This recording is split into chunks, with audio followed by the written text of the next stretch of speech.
From the OPOPCO studios in Oklahoma City, this is an OU update. I'm Jenny Carlson. News out of Norman after the first day of practice. Not good for the Sooners. Kendal Thompson has broken his foot. Ryan Aber joins us on the phone. And Ryan, what do we know about how this injury was suffered and just how severe it is? Well, not sure exactly how it was suffered, but it was suffered at this morning's practice. They got on the field at about 5:40, started practice at 6, and a bad way for them to start practice by losing a guy who was in a three-way race for the starting quarterback job. Do we know about Severity? Is this a situation where he's out for the season or out for a short amount of time, or is it just too early to tell? As of right now, it looks like he'll be back at some point during the season. He is going to have to undergo surgery.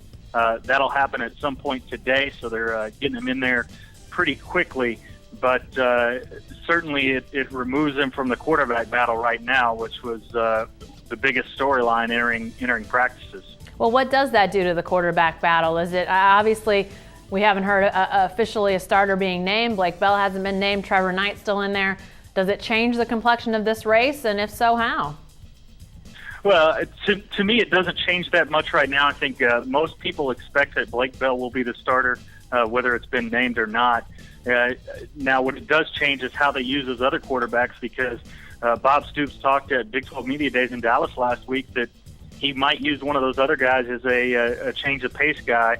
Obviously, he wasn't naming names, but from what we saw in the spring game, Kendal Thompson seemed like a pretty good candidate to be that kind of player. Now, Trevor Knight's, I think, faster than a lot of people think. He showed some good things in that spring game as well, but it takes a big option off the table to use in the red zone. Lastly, Ryan, before we let you go, obviously any injury of this magnitude, it hurts a player, but knowing Kendal Thompson's, one of his strengths, it's his feet. It's how he moves. Could this be a long-term problem for him in terms of maybe losing a step a little bit? Well, I think they've got to be careful to make sure that his rehab goes on schedule. He doesn't try to force himself to get back out there and re-injure it, because, like you said, his feet are a big part of his game, and losing that would be a big detriment for him as a player. And I think they just want to take the time to make sure he gets through this. Depending on how well the quarterbacks play, it might not be a big deal to have him wait several weeks, but there's a chance that he could be back this year. But also you might just sit him down and let him take the time to make sure that when he comes back, he's 100%. We'll have much more on Kendal Thompson's injury and the first day of Oklahoma practice. Be sure to stay with the best coverage team anywhere at newsok.com and every day in the Oklahoman.